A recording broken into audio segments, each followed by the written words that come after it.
You take a seed, you plant it, you grow it, you dry it, you roll it, you smoke it, and it goes down smooth. Hey! Spanning the continent to bring you the truth about cannabis and marijuana law reform. I smoke pot and I like it a lot. The Russ Belville Show, the voice of the marijuana nation. Now, here's your host, Radical Russ Belville. Good day, tokers and tokettes and non-toking lovers of liberty. It is Thursday, August 13th, 2015, and it's got to be 420 somewhere in the world. It's also got to be Seattle Hempfest Eve, the Super Bowl of marijuana activism, some people are calling it. If you've never been there, it's like Mecca. You must make a pilgrimage at some point in your life. You must go to the Seattle Hempfest. We're talking 1.6 miles of park on the Puget Sound in Seattle. 6 different stages to take a look at, all different types of music too. There's a rock stage, there's a bass drop stage, there's all sorts of things going on. And vendors, hundreds of vendor booths with every possible marijuana related thing and some non-marijuana related things. It's absolutely amazing. And best of all, it's absolutely free. But you shouldn't think of it that way. You should come with $20 and drop $20 in that bucket for those Hempfest people. If you can't bring that, bring 10. If you can't bring that, bring 5. But drop something in that Hempfest bucket and help pay for this thing. It's $1 million event. It's going on its 24th year now. This is my 10th year speaking at Seattle Hempfest. And in celebration of Seattle Hempfest, we are going to fill the next 2 hours with my best moments at Seattle Hempfest. Some of my speeches from 2011, 12, 13, and 14 coming up. And it's kind of a preface to my speeches this year. I'm speaking Friday, Saturday, and Sunday, and I'm going to be delivering actual quotes from people in 2012 about how terrible things would be in Washington State if I-502 passed. And we'll, of course, compare that with the results, the actual facts of what have happened 3 years into Washington state legalization. If you want a preview of that, you can check out marijuanapolitics.com. I've posted part 1 yesterday, part 2 today, and part 3 will go up tomorrow on my regular noon column at marijuanapolitics.com. Also on the show today, it's a Thursday, so we've got our regular Cops Say Legalized Drugs segment. James Meisner will be joining us. He's a new speaker with Law Enforcement Against Prohibition, a former Marine, and now a speaker for the largest organization of law enforcement professionals standing up to legalize all drugs, not just marijuana, legalize all drugs. And of course, hour 2, Toker Talk Radio, more highlights, more speeches, plus we'll get our 420 break. We will have our Groovin' Thursday daily Toker tunes, so stay tuned for that. Chuck Diesel will have something smooth for us. I'm absolutely sure of that. I'm just excited. I've got 3 speaking spots at Seattle Hempfest. Herb Thrasher has another 3 speaking spots. Rachel Kurtz, who's on the board of Portland Normal with us, she's got 2 speaking spots and a spot on a panel at the Hemposium. And if you want to see my full schedule, it's pretty hectic, folks. This is like work for me. This is no vacation. I will put easily 20 miles of walking on my shoes over these next 3 days. But check out the full schedule. It's up at 420radio.org. Scroll down a bit into the featured posts and you'll see the 420 radio schedule. It's where I will be recording various bands and various speakers for presentation on the show the following week. And I'll also be carrying along the cell phone doing the whole Periscope thing. So follow at Radical Russ on Periscope and you'll get to see it live. We're back with the news right after this.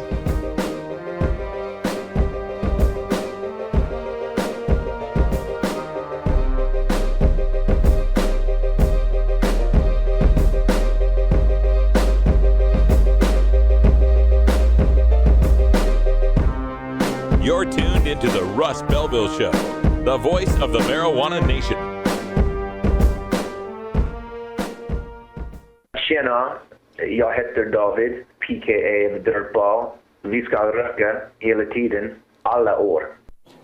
420 Radio is brought to you by Sacred Serum, who is focused on creating elegant and sophisticated cannabis solutions through its line of dispensers and vaporizers that come preloaded with the world's finest cannabis concentrate.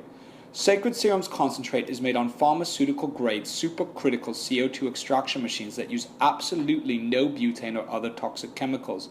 The Vesica, the company's innovative new way to dab and frost, is now available in dispensaries across California. Sacred Serum, elegance and sophistication concentrated. 420 Radio is listener-supported 24-hour internet radio. Our mission is to provide exposure to the activists nationwide fighting for the end of marijuana prohibition. You can help sustain our mission with a one-time donation to 420 Radio at 420radio.org/donate. You can also become a monthly VIP member at 420radio.org/donate and get access to our members-only content. Your donation keeps our stream and podcasts free at 420radio.org/donate. The Oregon Medical Marijuana Business Conference is happening September 12th and 13th at the Hilton in downtown Portland. Hi, I'm Alex Rogers, and I hope you'll take advantage of this amazing opportunity to learn the latest business and legal information concerning cannabis commerce in Oregon in 2015 and beyond. Check out OMMBC.com right now for early bird pricing because we're likely to sell out. That's OMMBC.com, the Oregon Medical Marijuana Business Conference.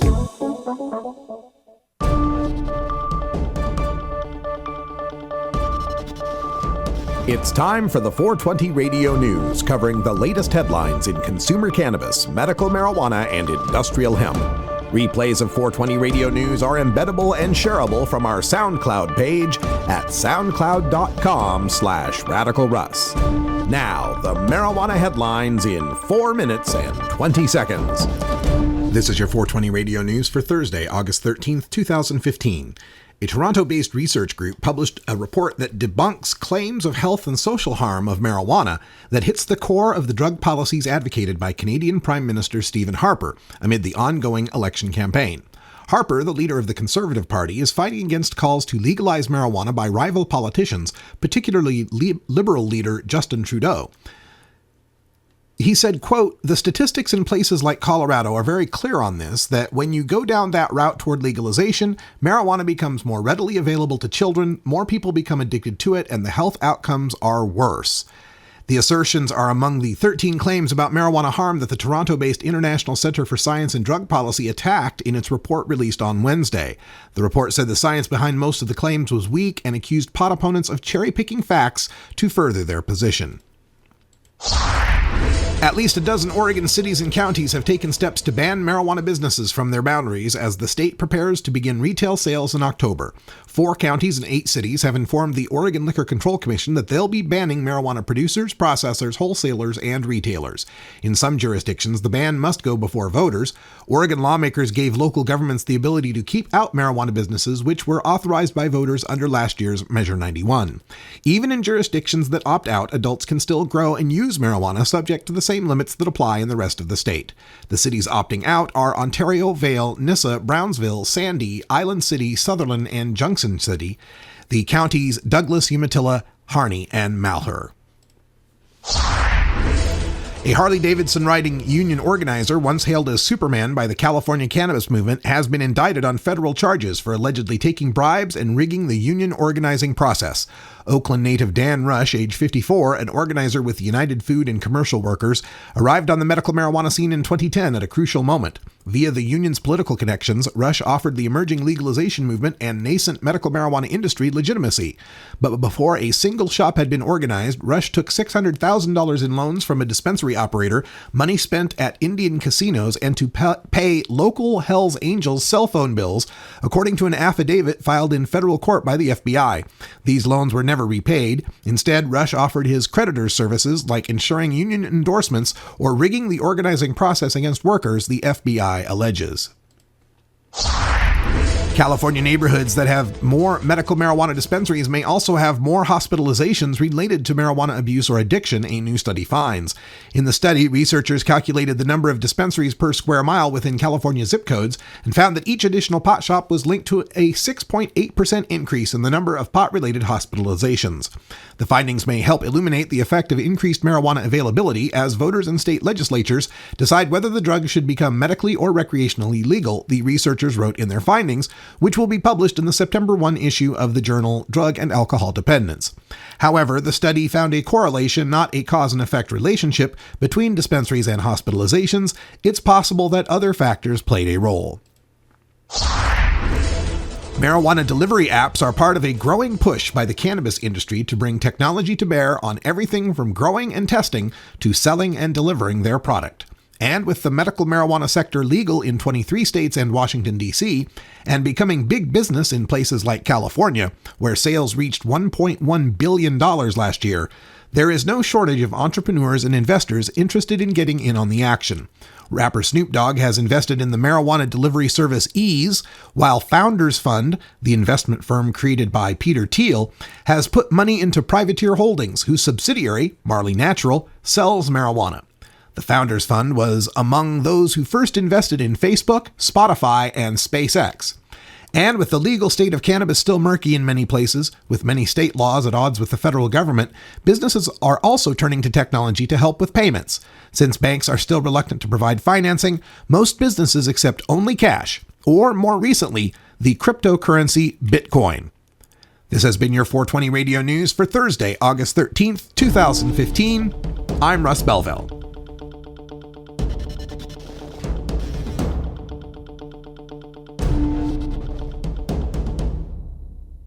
Get the latest updates on The Russ Belville Show by following Radical Russ on Twitter and liking The Russ Belville Show on Facebook. The Fingerboard extension has fretted instruments to enhance your creativity. It has new and used guitars and banjos from beginning to high class. The Fingerboard extension has National Resophonic, Husson Dalton, Larrabee, Heritage and Recording King guitars, and Mike Ramsey, Wildwood, Gold Tone, and Recording King banjos. The Fingerboard extension also has drum stuff, used gear, and parts. Stop by the Fingerboard extension, downtown Corvallis, Oregon at 120 Northwest 2nd, or check out the inventory on the web at fingerboardextension.com and reverb.com. Despite strong public support for medical cannabis, decriminalization, and legalization in Georgia, the state spends $121 million every year to arrest, prosecute, and imprison Georgians for simple possession. Each year, the state of Georgia spends less on driver services, agriculture, and forestry combined. What else can $121 million a year do in Georgia? With that much money, the state could hire and keep 3,000 more teachers, improve roads and bridges, provide tax relief for small businesses, repair aging sewage systems, or lower taxes. But right now, that's millions of dollars of your tax money wasted on failed enforcement. Tell your representative you're tired of wasteful spending and ask them to end cannabis prohibition. Join the conversation at www.peachtreenormal.org. Peachtree Normal is a proud affiliate of NORML, the National Organization for the Reform of Marijuana Laws.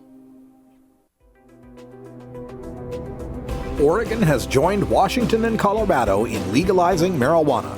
We're Portland NORML, the National Organization for the Reform of Marijuana Laws chapter in Portland, Oregon. Join us as we celebrate the launch of an exciting new era in marijuana freedom in Oregon. Our job has just begun. Powerful interests want to white out the most important portions of Oregon's legalization law. By joining Portland NORML, you add your voice to the thousands who voted for Measure 91 and want it to be implemented as written. The people have spoken. Now it is time for the legislature to obey the will of the people. Find out more about Portland NORML at portlandnormal.org. Attend our monthly membership meetings on the fourth Saturday of the month. See our website for more details. Portland NORML, ensuring responsible adult marijuana consumers are afforded the same rights, privileges, and responsibilities as beer drinkers.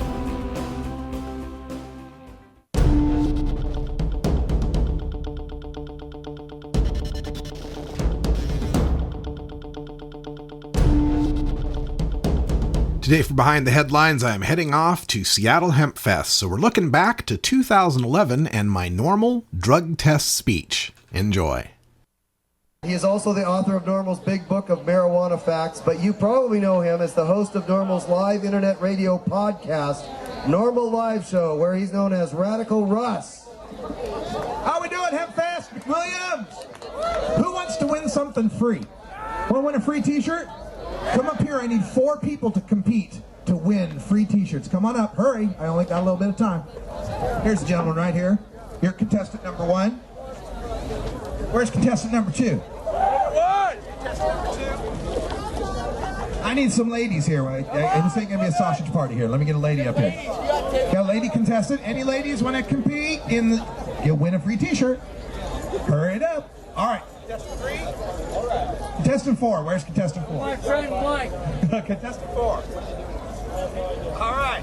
So, we are going to play a little game here because people ask me, hey Russ, how do you get a job working for Normal? That must be pretty cool, working for Normal. I have to admit it is. I do Normal Show Live. It's a talk radio show every weekday, 1 o'clock Pacific at live.normal.org. I have a studio in my house, so my commute is to walk downstairs, load up a big fat bowl, and tell people the news about marijuana. And we do interviews, and we do live music, and all sorts of cool stuff. So check it out at live.normal.org.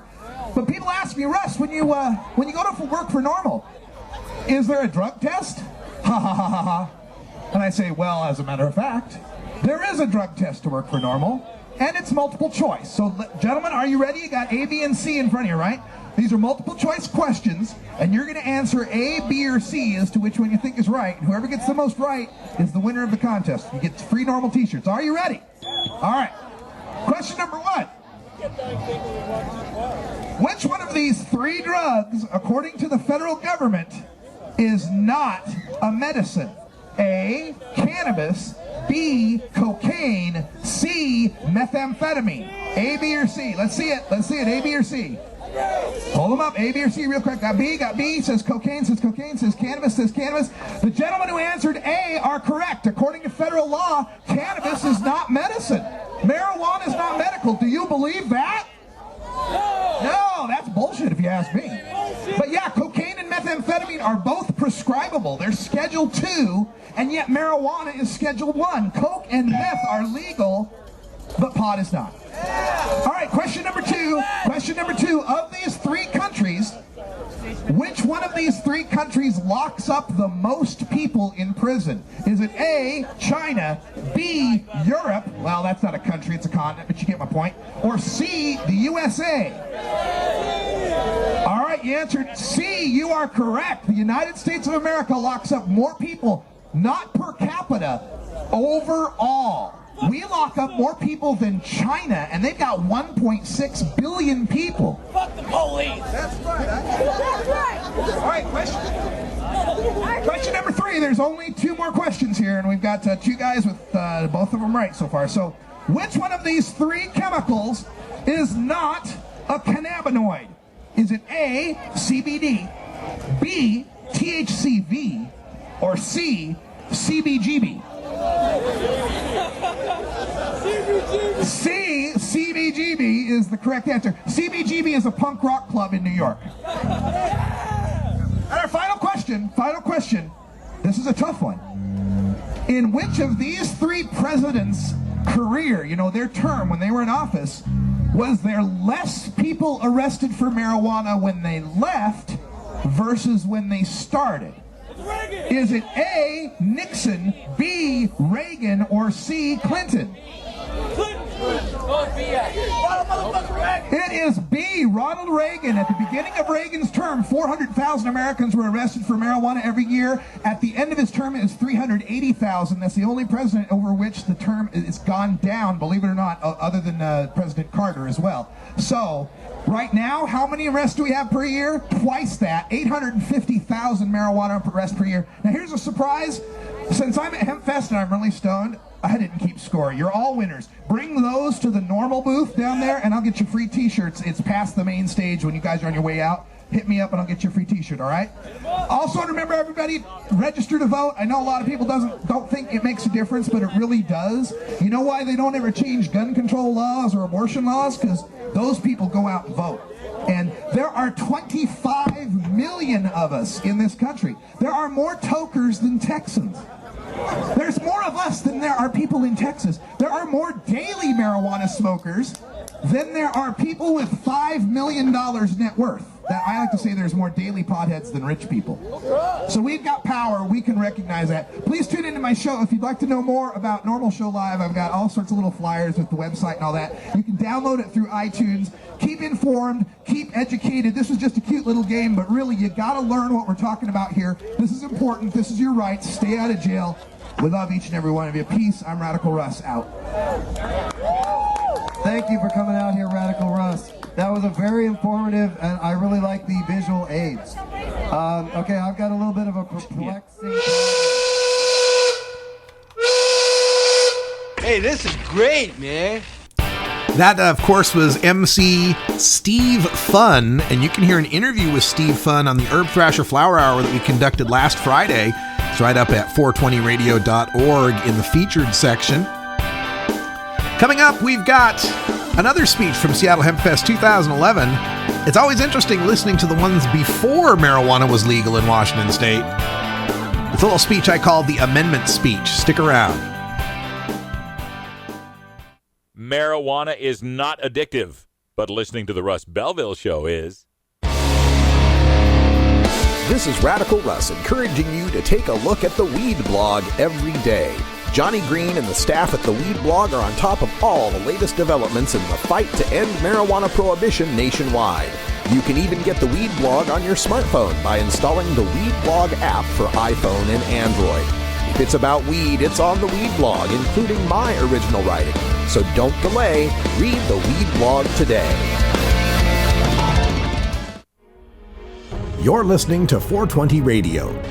Listen Friday at 2 p.m. Pacific for Century of Lies, podcasting at drugtruth.net. Pioneering marijuana radio activist Dean Becker continues his illustrious career interviewing reform luminaries on his Century of Lies and Cultural Baggage shows from Pacifica's KPFT in Houston. Check our online listings for Century of Lies with Dean Becker from drugtruth.net. Get.Buzz. .Buzz is the internet platform that fuels community interest, excitement, and new experiences. .Buzz is the premier online destination for internet users seeking the latest news on a variety of topics. .Buzz appeals to groups active in blogging, communications, journalism, advertising, and marketing. .Buzz offers registrants a stronger alternative to the shrinking namespace of existing top-level domain names, such as .com, .net, and .org. Get your name now at get.buzz.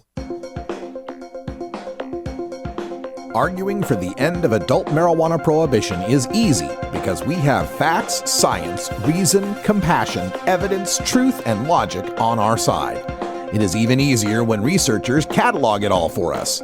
Learn how to gather the facts on marijuana use, arrests, seizures, rehabs, drug tests, and more in this edition of Drug War Data Mining. We're getting ready for Seattle Hempfest, looking back to the year 2011, and I gave this speech that has come to be known as the amendment speech. Enjoy. So bring up Russ Belville. He's coming up. He's the outreach coordinator. Anybody here Normal? Has anybody heard of Normal? Any of you young kids? National Organization for Reform of Marijuana Laws. These guys are one of the few groups that are out there that's older than Hempfest. One of the few. So please give it up for Russ Belville. Hey everybody, how you doing? Y'all think we ought to legalize pot? You know, I work for Normal, and I have to try to convince soccer moms and NASCAR dads that we ought to legalize pot, and they always say, oh, marijuana legalization, isn't there anything more important to talk about? Well, I got my friends Cannabis Carrie and Cousin Kenny here to help us out. Why is legalizing pot important? It's because you have rights, and these rights are taken away because of marijuana. First Amendment, freedom of religion? Well, not if you're a Rastafarian, I'm afraid not. Freedom of speech? Oh, well, gee, if you're a medical marijuana patient and go to trial, you can't mention that you use medical marijuana. Right to petition? Yeah, we've petitioned to get medical marijuana rescheduled to Schedule 1, but they keep ignoring us. Right to bear arms? If you're a drug felon, you don't get to have any right to bear arms anymore. In my state, they're trying to take the gun permits away from the legal medical marijuana patients. Amendment 3, government may not quarter any soldiers in your home. No, they can't put a soldier in your home, but they can put a GPS on your car in your driveway without a warrant. Fourth Amendment, you got a right to not be searched in your home, your papers, your warrants without probable cause. Yeah, Kentucky v. King, new Supreme Court decision just said the probable cause they need is if they smell marijuana and they hear a noise. If they smell marijuana behind your door and hear a noise, the cops can legally say now, oh, it sounds like they were trying to destroy evidence. Break down on your door and take you away in cuffs. How about your Fifth Amendment right? Government cannot compel you to testify against yourself. Well, what do you think a drug test is? But testifying against yourself. How about cannot try you twice? Yeah, unless they do that whole tax stamp thing on you and try you for the same crime, but it was a technicality. It was tax stamps. How about stealing your property? Ever heard of asset forfeiture, where they take your property because they think it was because you made it from making drug money, and your property's considered guilty until proven innocent? You have to go to court to prove that your car, your house, and your money was actually yours. How about the Sixth Amendment? Right to a speedy public jury trial. Yeah, with sealed indictments. How about the juries that don't know anything about the medical marijuana in the trial? I have two friends in California doing 5 years right now because they went to trial. The cops said that they had 100 plants. They put them in 5-year mandatory minimum. They weren't allowed to say the word medical or marijuana in the same paragraph, or else they'd be put in prison for contempt of court. So much for that right. Right to confront your witnesses. How do you confront a drug dog in court? Woof, woof, woof, woof. Your Honor, he said woof. All right, how about the right to an attorney? Well, yeah, we can do that for you with normal, but how many of you got the money to afford an attorney? That kind of sucks sometimes. How about your Seventh Amendment right? Civil jury trial. Yeah, but what if you're ripped off by another grower? Can you really take him to court because he ripped you off? No, you can't. You don't have that right as a stoner. Eighth Amendment, no excessive bail or excessive fines. I've seen fines in the millions of dollars, bail in the millions of dollars for people who are doing nothing more than growing houseplants. How about no cruel and unusual punishments? Jonathan Magby, Washington, D.C., medical marijuana patient, put in jail, put in prison for overnight, was not allowed to have his medical marijuana. He is in a wheelchair. He has asphyxiated. He died in prison over 2 joints. That's cruel and unusual punishment. Ninth Amendment, the government, just because they put rights in the Constitution, doesn't mean you don't have a right. Just because it's not listed in the Constitution doesn't mean it doesn't exist. Well, do you think the hemp farmers, George Washington and Thomas Jefferson, would think you have a natural right to grow hemp? Well, we don't have that right. Sorry about that. Ninth Amendment doesn't apply to you stoners. 10th Amendment. If the feds doesn't have a right in the Constitution, it's a state's rights. You heard of medical marijuana and them raiding all the states that have those laws? So much for our states' rights. So much for that one. 14th Amendment, citizenship by birth. Well, we're still okay with that one. Right to due process. Well, you can't say medical marijuana in court. Right to equal protection. If you're a medical marijuana patient, you can't travel to most of the United States because your card's not good in that state. Your Washington card is no good in Oregon. My Oregon card is no good in Washington. That's not equal protection. Right to vote regardless of race, color, or previous condition of servitude. In the state of Florida, 19.8% of African American males that are avoiding age cannot vote because of the state of Florida's drug penalties that do not allow felons the right to vote. So much for that right. Now, do you think it's important to legalize marijuana? Don't let anybody tell you that it's not. I'm Radical Russ, normal.org. We'll see you later. God damn, Russ, you're killing me. I was loving that stuff. What do you guys say about Russ Belville? What do you guys say about Russ Belville? Is that guy a fucking warrior or what? And who's he being a warrior for? You. Thank you so much, Russ. You're welcome, and we'll keep on doing it. We got more speeches. That was at Sealy Stage, and I'll be speaking out there as well. And Main Stage, I'm on all three, Main, McWilliams, and Sealy. Check out the schedule. It's available at 420radio.org. When we come back, cops say legalize drugs. We're going to speak with James Meissner, a new speaker with Law Enforcement Against Prohibition. And to close the show, well, what did you think? More speeches. Back right after this.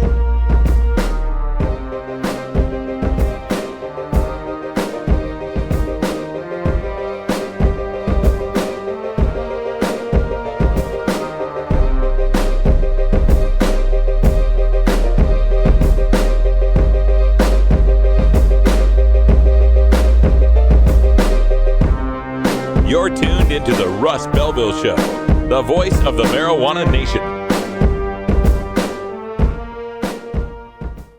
The Russ Belville Show reminds you to never smoke and drive impaired. Hang out for a while and share. Hey everybody, it's Radical Russ here from 420 Radio, inviting you to be like me and get your ink done at Lucky Horseshoe Tattoo, Fort Worth's most female-friendly, clean, sterile, awesome tattoo shop. Thomas and his crew are true artists who can design you a custom piece or use a design you bring in. Lucky Horseshoe Tattoo also offers all styles of tattooing as well as piercings and all-around fun. In the DFW area, stop by Lucky Horseshoe Tattoo and tell them Radical Russ sent you. Trust me, it'll feel awesome. Hey, this is Willie Nelson for Normal. And I smoke pot and I like it a lot. I learned a long time ago that marijuana is a lot safer than alcohol. There's nothing wrong with the responsible use of marijuana by adults. It's time we stopped arresting and started respecting those who smoke marijuana responsibly. To learn what you can do to help, contact NORML at norml.org or call toll-free 888-67-NORMAL. Growing plants indoors can be a rewarding hobby, but electricity bills can go through the roof. Then you have to cool down all those big hot lights. It can drive a grower insane. With Lush LED lighting, you can solve many of these issues and double your rewards. Matt and his scientists have developed the perfect light for flowering plants with far less cost and heat. And the results? Very effective. Check out lushledlighting.com right now and tell them Radical Russ sent you.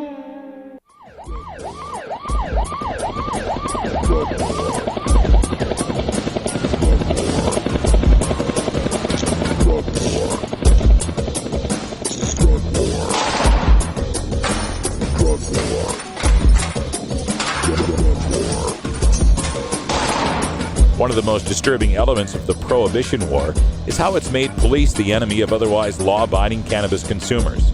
Fortunately, one group of police officers knows the futility of prohibition and reaches out to educate the community and current law enforcement. Today, the Russ Belville Show visits with another speaker from Law Enforcement Against Prohibition with one clear message: cops say legalize drugs. Welcome back, everybody. And today, in our Cops Say Legalized Drugs segment, we get a brand new speaker from Law Enforcement Against Prohibition. James Meissner is joining us on the telephone. Hello, James. How are you? Hello, Russ. How are you today? I'm doing fantastic. Just getting ready to head off to Seattle for the Hempfest. So just taking an opportunity to get this interview in while we can. And we're happy to have you now as a member of Law Enforcement Against Prohibition. How long has it been? Well, actually, I just joined up recently. Maybe just finished the training. So really still just getting started. Oh, fantastic. Well, what is your law enforcement background? I spent 8 years in the Coast Guard. I was in the United States Coast Guard as a federal maritime law enforcement officer. Participated in thousands of search and rescue missions and thousands of law enforcement boardings and safety inspections, including drug interdictions and minor interdictions and Homeland Security patrols. So I was definitely involved in the drug war. Now I'm involved with LEAP. Wow. All right. So you were the guy who would go and fetch the square groupers that the smugglers would toss overboard. Yeah, I guess that's what you would call it. We spent a lot of time, a lot of resources, a lot of money, everything, patrolling the waters for drugs and all types of other contraband. You know, James, I've got to hope that within the Coast Guard there's a prioritization of the resources because they're not limited. I mean, you guys went over after, rescues and stuff like that before you went after drugs, I'd hope, right? Oh, yes, definitely. We do have, we prioritize, obviously, search and rescue is our number one mission across the board. But we do spend lots of time, actively searching for vessels that may possibly have drugs or international vessels coming into ports that might possibly have drugs. Spent lots of time patrolling coastal waters, international waters. I know there was a huge bust here recently, and you hear about those occasionally. You hear about them maybe once a year. But really, in reality, there's thousands and thousands and thousands of patrols and missions that happen, and that's the one that you hear about. How does that affect the Coast Guard and its mission? I mean, what would they do with that time and resources if they weren't out looking for boats full of drugs? Well, we could be spending a lot more time educating the public on boater safety.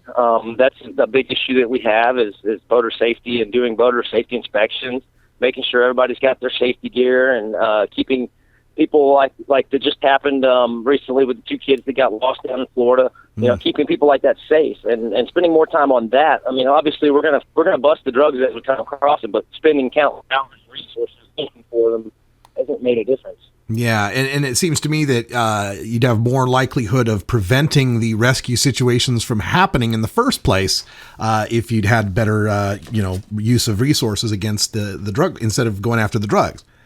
Correct. Yeah, exactly. Now, how does this? Do the people in the Coast Guard, generally speaking, because I mean, we usually get people that have been in these forces, whether they be police forces or military forces, and then they get out and they talk about how awful it was. But while you're in there doing it, does everybody just kind of have this feeling of what the hell's going on here? Yeah, I mean, it's I don't. It's hard to say. I mean, yeah, there's in the Coast Guard, there is some confusion. I think in law enforcement in general, I think it's just a lack of training across the board as to what the real consequences of not just the drug war, but just law enforcement in general. And I think there's been a lack of training in law enforcement across the board also.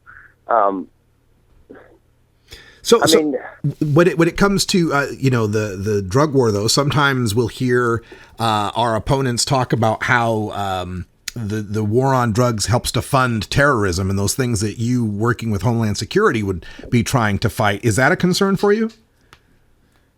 Well, I mean, it's been known that it does help to fund terrorism in other countries, like in Mexico, where the drug trade is huge and funds cartels and gangs, and in Afghanistan, where opium trade funds place people like ISIS and Al Qaeda and other terrorist groups. I mean, the drug war does fund terrorism, in my opinion.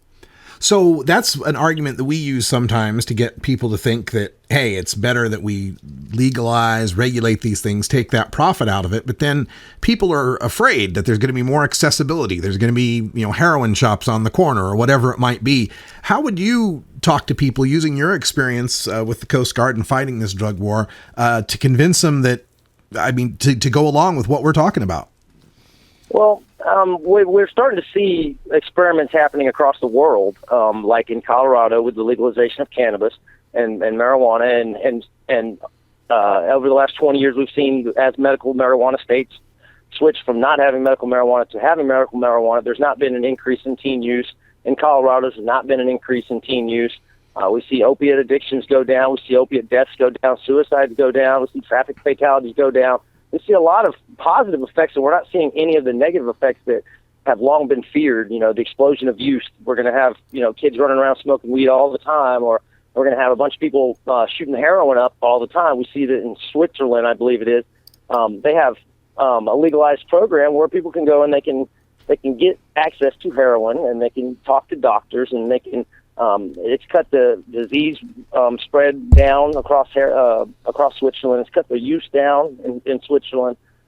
It's created avenues for addicts to actually get help instead of hide and fear prosecution. Well spoken. So in my mind, I feel like it would be a positive thing. We need to focus more on education. If we could focus on education as opposed to incarceration, we'd be on the right path. Excellent.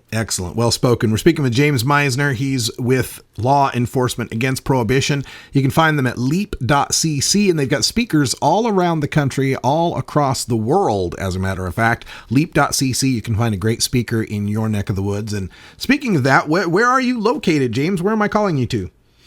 I'm actually down in South Alabama. Oh, my goodness. I'll be moving to Atlanta soon. I wanted to give a shout-out to Miss Sharon Rayburn at Peachtree Normal. Hell yeah. And, go support your Normal chapters as well. So that's another interesting angle is in regionally speaking, when we look for support for even just marijuana legalization, it's usually lowest in the South. Why do you think that is? Why do you think Southerners are more reticent to get on board with legalization? Well, I think a lot of it has to do with the political structure down here in the South. Everybody seems a little more conservative. And a lot of it is ignorance. There's just a mass amount of ignorance from media in general. You see a lot more about the bears attacking people. You don't see about the medical benefits of cannabis. But it's slowly working its way across the South. We've seen a lot of change in the last year, and I'm real excited about where it's going in the next year. So, we just need more people to stand up and be vocal and be active. Like I said, support LEAP, support organizations like Normal. and get active in your community. Absolutely. Now, another consideration that people have that they worry about is, what about the children? Oh my God, there's going to be more access for the kids. And you made a point about how, we haven't seen that explosion in use. But is that possibly that we don't see more kids using, but the kids who do use or are using have easier access? Is there any way that you talk to parents about that idea? Well, actually, to be honest with you, I think that more kids are going to have easier access in a prohibited society because, as you know, when you prohibit drugs and other things, it creates an underground market, and you have weed being sold for profit, heroin, cocaine, meth, and all these things being sold for profit, and you can find them in schools, you can find them in prisons, you can find them all over the place, much easier than you can find them in stores, especially for young people when you're talking about purchasing them. If you have money and you need to go buy some pot or you need to go buy some heroin, you're likely to find it in your school or on your street corners. So, I think in a prohibited society, you're much more likely to find it being given to your kids because kids going to just want to, experiment with marijuana are also going to be subjected to spice and meth and heroin and pills and other things when they go to purchase that marijuana. So, I think that if we could regulate it, we're going to take it off the streets. We're going to take it out of the hands of the cartels and the gangs. We're going to put it in responsible business owners or responsible doctors' hands and allow them to make the decisions and allow it to be a patient-doctor, right, as opposed to a criminal justice issue right now. One thing that I've heard from a parent who caught me off guard actually with this question was the point that when marijuana is illegal and their kid gets a hold of it, it's a plant in a baggie, and it smells and it's bulky and it's easy to detect if the kid's using it. But once legalization happens, it becomes a gummy bear in a package. It becomes a vape pen that can't be disguised. That can be disguised very easily. What about that aspect of legalization that some parents fear, which is the candies, the edibles, the vapor pens, and so forth? Well, again, it all kind of boils down to on parenting, and education. And you're going to see drugs manifest themselves into other things in a prohibited society. You're going to see oil. I see oils on the streets now. There's oils out there that you can put in vape pens that are illegal, black market or underground oils. They're not just being sold in the vape shops. So it happens regardless in an underground market. I just think that with education we can curb that. We can stop the children from going after those things. We can show them what the real, true, actual scientific detriments are to these drugs and other substances, as opposed to the propaganda that you hear now. Yeah. I'm not sure your age, but did you ever have to go through any of these kind of DARE style classes when you were in school? Oh, yeah. I'm 37. I went through DARE. I went through training in the Coast Guard, and I was just sitting through the Coast Guard training myself. And at the time, we're talking 2000, roughly around there. So I was very versed on drugs and in my past and whatnot, and I was pretty amazed at how little they really knew about drugs and the war on drugs, to be honest with you. So, and that was way back then. This was even before I know what I know now. So, and just speaking from a law enforcement perspective, it's easy to see how little training there is when it goes into not only what drugs really do, but the consequences that come along with drug laws. Very well put. Well, James Meissner from Law Enforcement Against Prohibition in Alabama, making his way to Atlanta, where I know you and Peachtree Normal will probably make a lot of waves in the next couple of years. Thanks for coming on the show. I hope so. Thanks for being here. I appreciate it. Yeah, I appreciate it, Russ, and I hope to talk to you again. Yeah, we sure will. Absolutely. Stay tuned and take care, and say hi to Sharon for me when you get there. I will, Russ. You take care. All right. And coming up, we're going to have more from my speeches at Seattle Hempfest. But just a reminder, check out Law Enforcement Against Prohibition.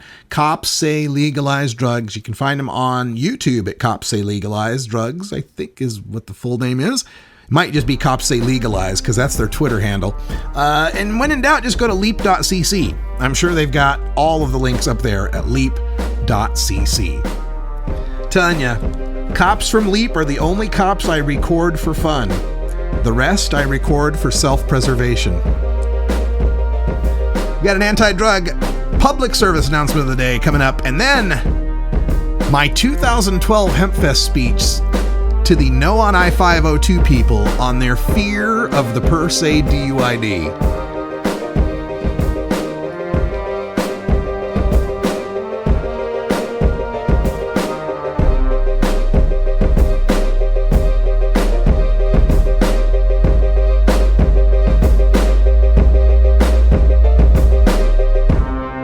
You're tuned into the Russ Belville Show, the voice of the marijuana nation.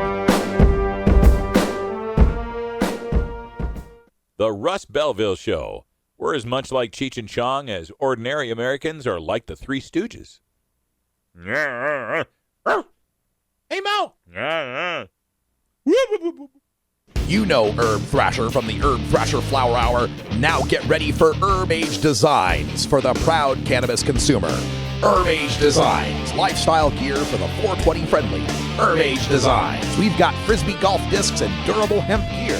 Herb Age Designs, we've got shot glasses, drinking glasses, coffee mugs, and beer cozies. Check us out on Facebook and online at herbagedesigns.com. And follow Herb Age and Herb Thrasher on Twitter.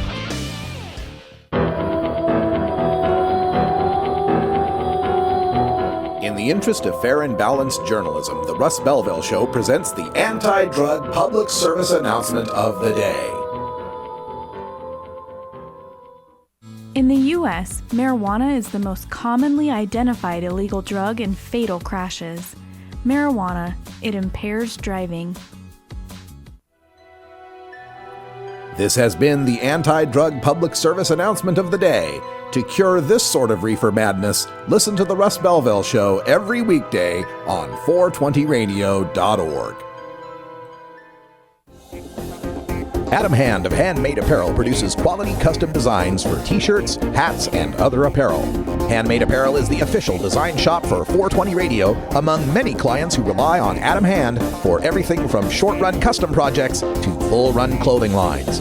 Visit handmadeapparel.biz to browse the selection of handmade gear or to get a personal quote for your own designs. Handmade Apparel, a proud supporter of 420radio.org.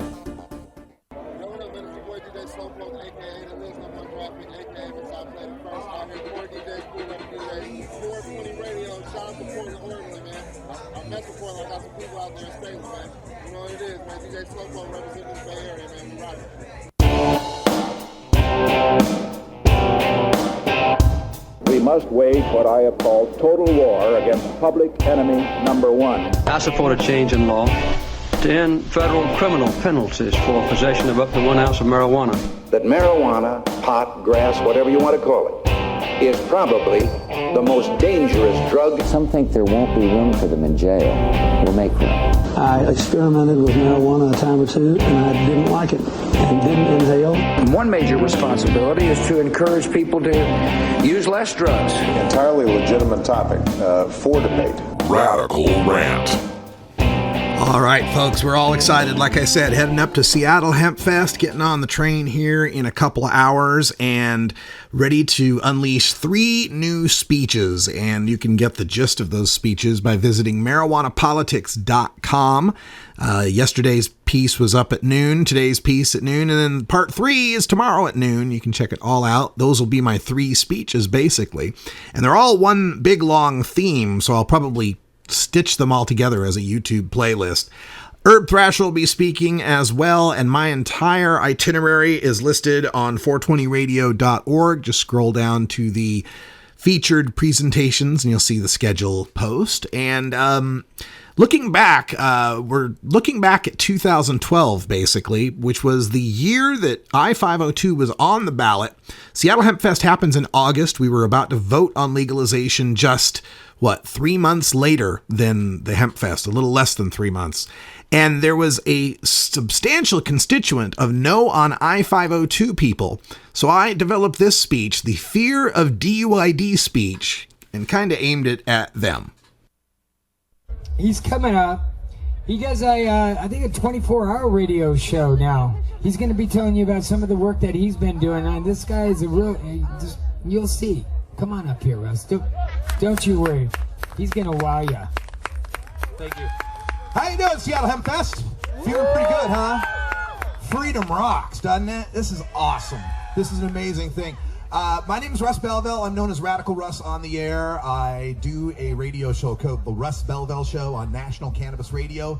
You can find it on ncr420.com, like NPR, but ncr420.com, on your smartphone, your tablet, or your computer. We are on 24 hours a day. When my show's not on, we got other great shows like the Irie Island Hour, the Ganja John Show. We got Big Daddy Fink's Funky Roller Rink, if you like that 70s disco feel, man. We got all sorts of stuff by, for, and about the cannabis community. Because when I turn on the TV and I turn on the radio and I see channels for golf and I see the speed channel, and it's not even about speed, it's about racing. And I see shopping channels and I see 7 different church channels, I said, man, we ought to have a marijuana channel, don't you think? So that's what we're doing, National Cannabis Radio. And it's not just radio, we got video as well, right? But it's made to be radio so you can have it, in your car and not have to look at it and, wreck. So National Cannabis Radio, ncr420.com. Please check it out. Now, I've been coming to Seattle Hempfest and speaking here since about 2007, I believe. And it's always like a family reunion and a beautiful thing to come here. And I want you to note that I do have the Yes on I-502 button on. And I do fully support I-502 because I have a very simple philosophy when it comes to marijuana initiatives. It's called WWGKD. What would Gil Kurlikowski do? What would the drug czar do? And I know for a fact the drug czar would vote against 502, so I'm voting for it. Now, when I say I know this for a fact, I mean I know this for a fact. In March, I was in Houston, Texas, and I got the opportunity to debate Dr. Kevin Sabet. He was the drug czar's right-hand man for 2009 to 2011, worked in the office of the drug czar since the early 2000s, worked Bush, Clinton. I don't think he went back to Clinton, but he worked in a lot of these administrations, right? So I had an opportunity to debate this guy who gives the advice to the drug czar. And I said, Gil has this thing that he wants to pass. You may have heard this in the some of the literature that's going out there, that the drug czar wants to institute per se DUIDs all across the nation, wants to make that the law. And so they're saying, well, this is bad because it's got the per se DUID in it. So I asked Kevin Sabet, I said, Kevin, since the drug czar wants per se DUIDs, if 502 passes, would he at least be happy that it has a per se DUID in it? And he didn't even answer. He just went, he just laughed at me. And he said, look, the ONDCP is opposed to marijuana legalization in all forms for any reason. So I know for a fact the drug czar would vote against this thing, so I'm voting for it. But that's enough. I don't want to go too much more into that, but we do need to always move the ball forward. We need to fight, like Pete Holmes said, the federal prohibition, and this is the first chance Washington State's had in 42 years, and these chances don't come around all the time. Ask California. They tried it in 1972, and it was called Prop 19. Guess when the next chance they got? 2010. And 2012, they're not voting on anything.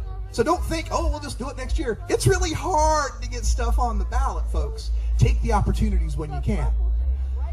But everybody's heard these arguments, and there's a lot of fear, and there's a lot of misinformation, and I'll admit from both sides on this issue. And whenever there's fear going on, that always makes me distrustful in anybody's argument. I don't want to be scared into thinking one way or another. I want the facts. I want some logic involved in this. So here's one thing where I think there's some fear that's a little... Well, I'm glad you're getting this fear because you should have had this fear all along, and that's this fear of DUIs. And I think that a lot of people I respect, by the way, some of my best friends in this movement are on the opposite side of this issue from me. But what I think is missing is that some people may think that you're not getting DUIs now. You're getting discriminated and getting DUIs now, right now. If you're out driving and your nanograms are above 5, like everybody's always worried about this 5 thing, right? Oh, I went to sleep, I woke up the next day, 10 hours later, I was still at 10. Okay, if you're driving now and a cop finds a reason to pull you over now, and I don't care, broken taillight, missed tag, whatever, finds a reason to pull you over now, and finds a reason to think you're impaired, whether you are or he's an asshole and he's making it up, whatever, And he makes you do that sobriety test now, and you find some way to fail it, maybe through no fault of your own, maybe you got bad balance, doesn't matter. But if you fail it now, and then that goes to the prosecuting attorney's office with a cop's report that said, I observed a guy that was driving badly, I smelled marijuana on them, we got this blood test, and it's 10 nanograms per milliliter, you're getting a DUI now. You're not getting out of that, okay? You're already, if the people who are saying no on 502 are trying to terrify you with the thought, oh my God, if I go drive, I'm going to get a DUI, you should be terrified now. Because that's the law now. It's against the law to drive with THC in your blood.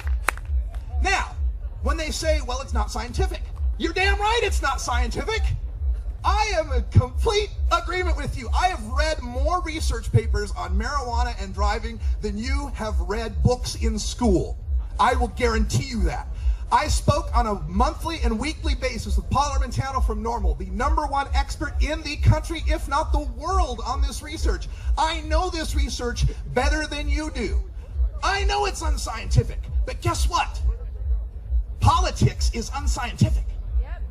And let me give you an example.